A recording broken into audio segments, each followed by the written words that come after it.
So it begins. Hello, BookTube, and that was Kosh ushering in Babylon 5 2022.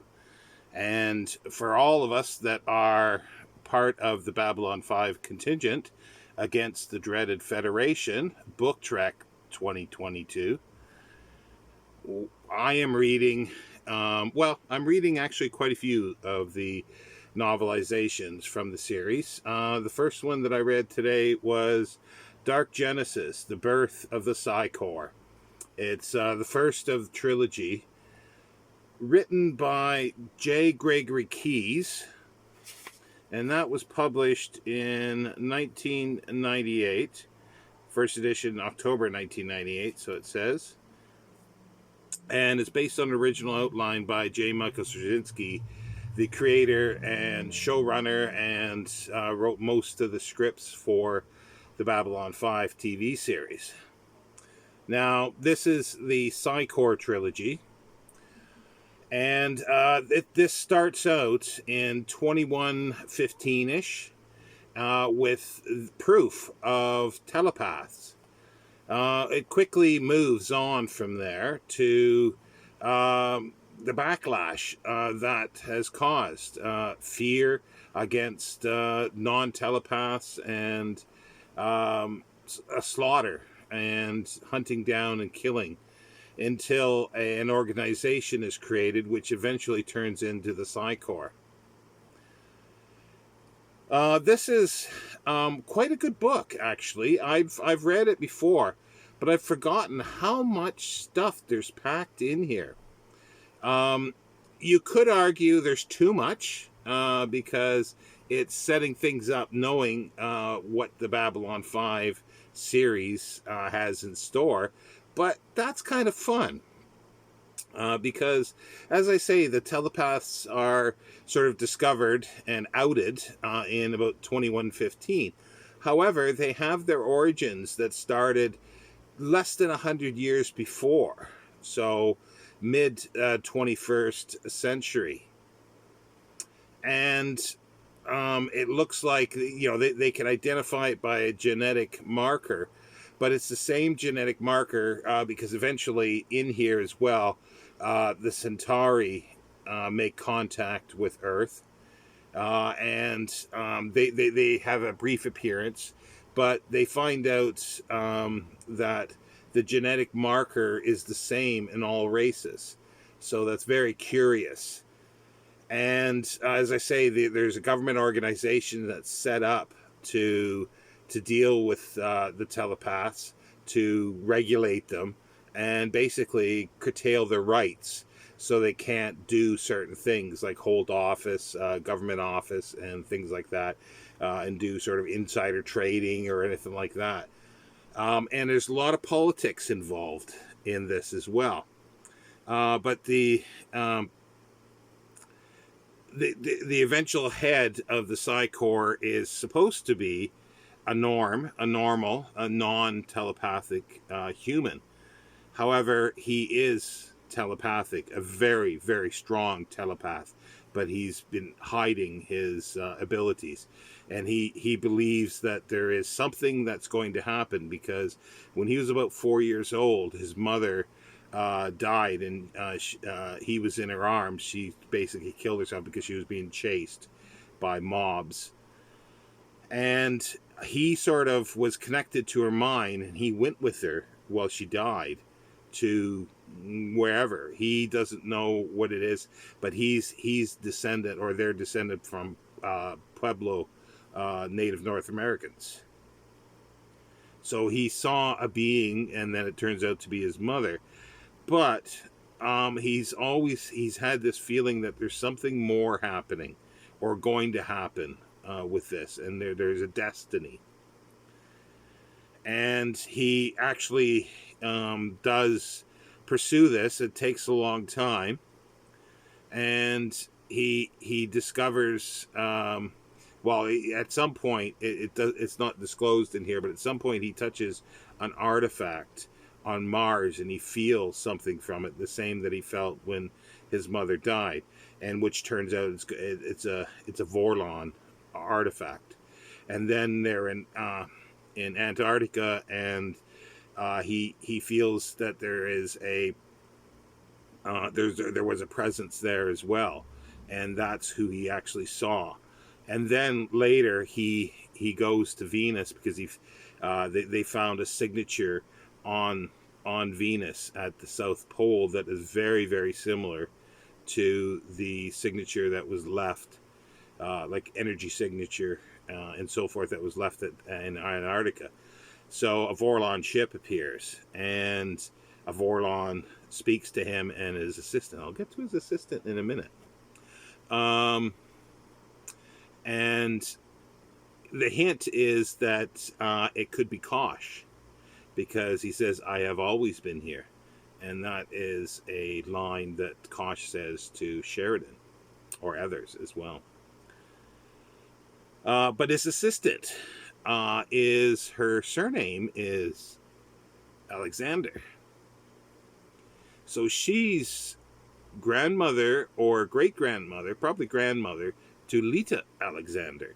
And there is a message that's planted within her to say that, you know, she will seek, if the coming conflict, because it's very coded and not sure, but they know that there's going to be a war at something, with like a huge, massive war, which we know from the series is the Shadow War. But they don't know this at the time. They just know that there's something going to happen, and telepaths are needed. And the message is implanted in her, and it's going to be down through generations as well, that when the time comes, there will be an urge to come to them, to the Vorlons, to complete what they had started, meaning like Lita in Babylon 5. So and the telepath, that like he probably has a bit of a Vorlon passed down through him, possibly like Sheridan with Kosh, that was passed down in his bloodline, possibly. It's very vague, but there is that possibility that it's there. And there is, he sees the future. Like he had this feeling that there was something going to happen. So he's hedging his bets. He's got the Psi Core, and he's building that up and trying to train and, you know, genetically do the best telepaths as possible for this eventual conflict. And this just proves him right, that he needs to do this. But he also was allowing the rebels, a revolutionary group, they're telepaths, but they're anti-Psi Core, to flourish as well, because he thought, well, okay, we are manipulating the evolutionary by, you know, genetic markers and, you know, getting two P12s together, that they'll have a little P12 baby. But you know, he sort of thinks that, well, natural evolution might always throws a curveball, or can throw a curveball and do something extraordinary. So he's hedging his bets and letting them sort of, you know, with pressure, but survive.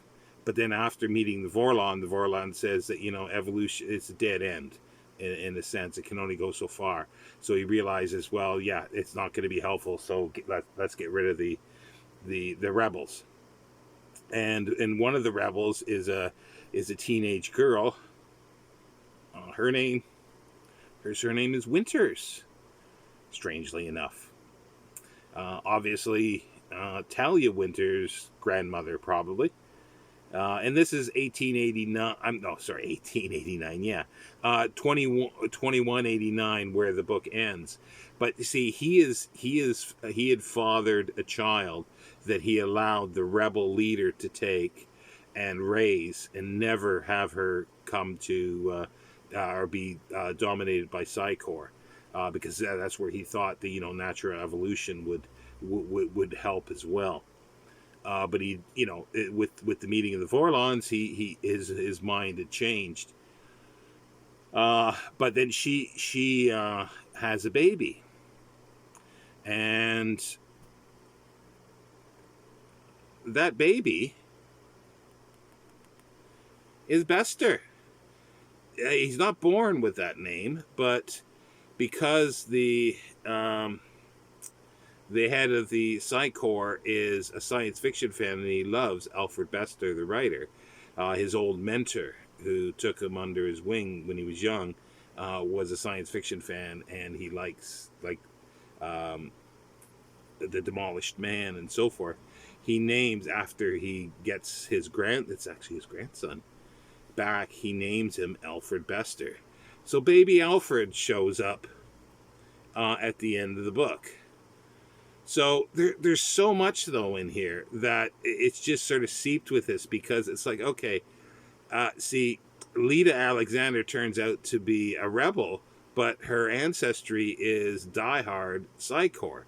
And Talia, who's a diehard sort of Psi Corps, her grandmother was a rebel, or well, was partial rebel, until she was captured again by the Psi Corps.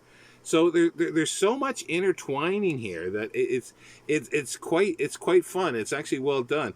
And when I compare it to sort of, pastiche sort of stuff that somebody else is writing in the universe, and I'm thinking of reading now the Future History Project, Isaac Asimov. Those books are just so weak, and this one is so packed. Like, yeah, the writing style is not going to win any awards, but it's the story and so many things. You go, oh, I see what you're going with this. And it might be a little too much. There's maybe too much stuff in here, and picking out these people that are important, their descendants, but why not? And it sort of works, and it's an interesting to see where Bester has come from, and where he's going, because he's the future of Psi Corps, but he's like his grandfather is setting him up to help the Vorlons, to help against the Shadows. Well, we know from Babylon 5 that things don't always quite work out the way things were planned. But there's also a thing that's in here that runs through the Babylon 5 sort of universe, that one person can make a difference. And sort of, the times are right, but that person will rise to the top and do things. And there's so many that are in here as well, even though their destinies and their legacies may not work out exactly as they had hoped. But they're still they're still the menace that, even though he knows that he's going to be on the side of good, for this coming conflict, but he doesn't know what it is. He still realizes that they have to deal with the norms, the normal humans, and probably become their masters sometime. So it's all intertwined, and lots of politics, and yeah. I've really enjoyed this, especially on the second reading, and it's just too bad that these are so hard to get now. I'm hoping with the reboot that these will come back into print, but will they? Because it's a new vision. It's revisioning Babylon 5. So will there be new novels from that, and what'll happen to these? See, I've got, this is a bad condition one. It's really rough shape. And I've got this trilogy. The other two are in better condition.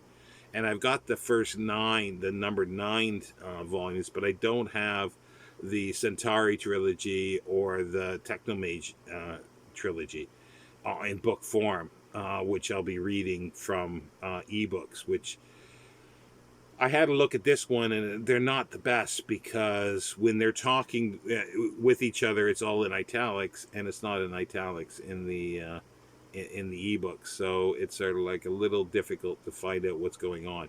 You have to pay a little more attention to it, which is sad, But yeah, no, this is really good, and I plan on there's 9 Tuesdays between now and the end of September. So I had only planned on reading the two trilogies, but why not? Maybe I could do all 3 trilogies. I'll just continue on and see how it goes. And even though I'm going to be reading 6 of them, excuse me, as ebooks. And then that leaves next year. That leaves the nine, if there's nine Tuesdays or whatever day. And then there's the novelizations of the films. There's three novelizations. There is In the Beginning. There is A Call to Arms and Third Space. They had meant to do the others, or the other one, but they never got around to it, or for some reason it didn't happen. I don't think it was ever written. And then there's some short stories as well that go along. So yes, this is really good. And what are you reading for Babylon 5 2022? I know a few are reading the novelizations because some of those are a little easier to get, and a few are reading some of the numbered volumes. They are, I think they're based as well on outlines by JMS, but they're not quite as good as, from what my memory is, as the trilogies. This trilogy is really good because it's basically from birth to death of Bester. So yeah, and so long live Babylon 5 and the Resistance. Take care, Book 2.